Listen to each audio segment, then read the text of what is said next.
Cricket ಜಗತ್ತಿನ interesting ಸುದ್ದಿಗಳನ್ನು quick ಆಗಿ ಹೇಳ್ತೇನೆ ಕ್ರಿಕೆಟ್ ರೌಂಡಪ್ ನಲ್ಲಿ. ನಾನು ಶಾಂತ, ನೀವು ಸುದ್ದಿಯಾನದ ಸಬ್ಸ್ಕ್ರೈಬರ್ ಆಗೋದಕ್ಕೆ ಮರಿಬೇಡಿ.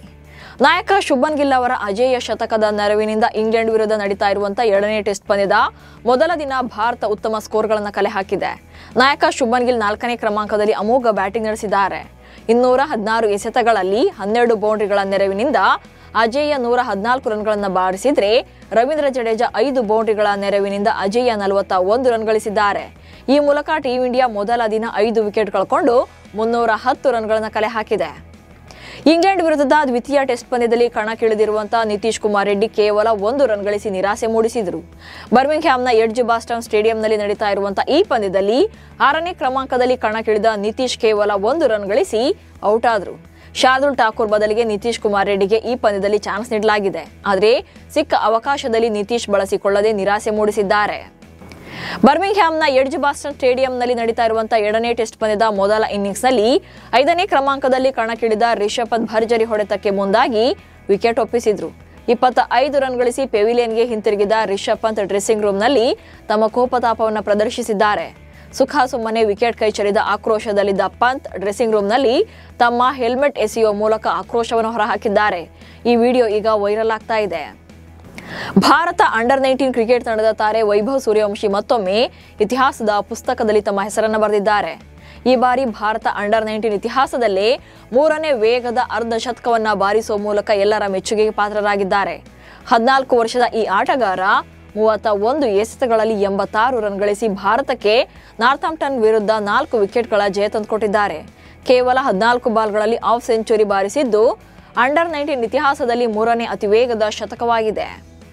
ಇಂಗ್ಲೆಂಡ್ ವಿರುದ್ಧ 2ನೇ ಟೆಸ್ಟ್ ಪಂದ್ಯದಲ್ಲಿ ಭಾರತ ತಂಡದ ಪ್ಲೇಯಿಂಗ್ 11 ಬಗ್ಗೆ ಬ್ಯಾಟಿಂಗ್ ದಿಗ್ಗಜ ಸುನಿಲ್ ಗವಾಸ್ಕರ್ ಅಸಮಾಧಾನ ವ್ಯಕ್ತಪಡಿಸಿದ್ದಾರೆ. ಕುಲ್ದೀಪ್ ಯಾದವ್ ಅವರನ್ನ ಆಯ್ಕೆ ಮಾಡದಿರೋದು ನನಗೆ ಆಘಾತವನ್ನು ಉಂಟು ಮಾಡಿದೆ ಎಂದಿದ್ದಾರೆ.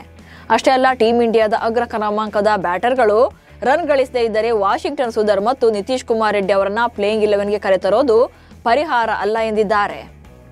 ಇಂಗ್ಲೆಂಡ್ ವಿರುದ್ಧದ ದ್ವಿತೀಯ ಟೆಸ್ಟ್ ಪಂದ್ಯದ ಮೊದಲ ದಿನದ ಆಟದಲ್ಲಿ ಭಾರತ ತಂಡದ ಯಶಸ್ವಿ ಜೈಸ್ವಾಲ್ ಅವರು 87 ರನ್ ಬಾರಿಸುವ ಮೂಲಕ 51 ವರ್ಷದ ಹಿಂದಿನ ಭಾರತೀಯ ದಾಖಲೆಯನ್ನ ಬ್ರೇಕ್ ಮಾಡಿದ್ದಾರೆ. ಬರ್ಮಿಂಗ್ಹ್ಯಾಮ್ನ ಎಡ್ಜ್ಬಾಸ್ಟನ್ ಕ್ರೀಡಾಂಗಣದಲ್ಲಿ ಟೆಸ್ಟ್ನಲ್ಲಿ ಆರಂಭಿಕರಾಗಿ ಅತ್ಯಧಿಕ ರನ್ ಗಳಿಸಿದ ಮೊದಲ ಭಾರತೀಯ ಬ್ಯಾಟರ್ ಎನಿಸಿಕೊಂಡಿದ್ದಾರೆ. ಇದುವರೆಗೂ ಎಡ್ಜ್ಬಾಸ್ಟನ್ ಕ್ರೀಡಾಂಗಣದಲ್ಲಿ ಆರಂಭಿಕನಾಗಿ ಅತ್ಯಧಿಕ ರನ್ ಗಳಿಸಿದ ದಾಖಲೆ ಮಾಜಿ ದಿಗ್ಗಜ ಆಟಗಾರ ಸುಧೀರ್ ನಾಯಕ್ ಅವರ ಹೆಸರಿನಲ್ಲಿತ್ತು.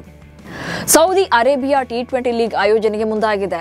ಇದೇ ಲೀಗ್ ಆಯೋಜನೆ ವಿಶ್ವ ಕ್ರಿಕೆಟ್ ಬೋರ್ಡ್ಗಳ ನಡುವೆ ಮನಸ್ತಾಪಕ್ಕೆ ಕಾರಣವಾಗ್ತಾ ಇದೆ.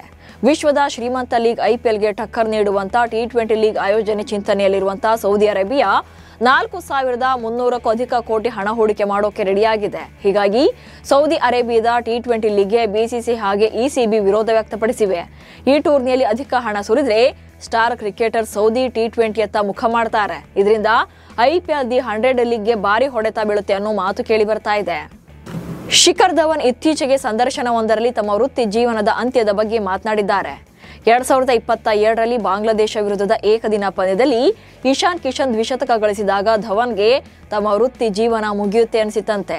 ನಾನು ಹಲವು ಬಾರಿ 50 ರನ್ 70 ರನ್ ಗಳಿಸಿದ್ದೇನೆ, ಆದರೆ ಅವುಗಳನ್ನು ಶತಕವಾಗಿ ಪರಿವರ್ತಿಸೋಕೆ ವಿಫಲವಾಗಿದ್ದೇನೆ. ಇಶಾನ್ ಕಿಶನ್ 200 ರನ್ ಗಳಿಸಿದಾಗ ನನ್ನ ವೃತ್ತಿ ಜೀವನ ಇಲ್ಲಿಗೆ ಕೊನೆಯಾಗುತ್ತೆ ಎಂದು ನನಗೆ ಒಳಗಿನಿಂದ ಒಂದು ಭಾವನೆ ಆಗಿತ್ತು ಎಂದಿದ್ದಾರೆ.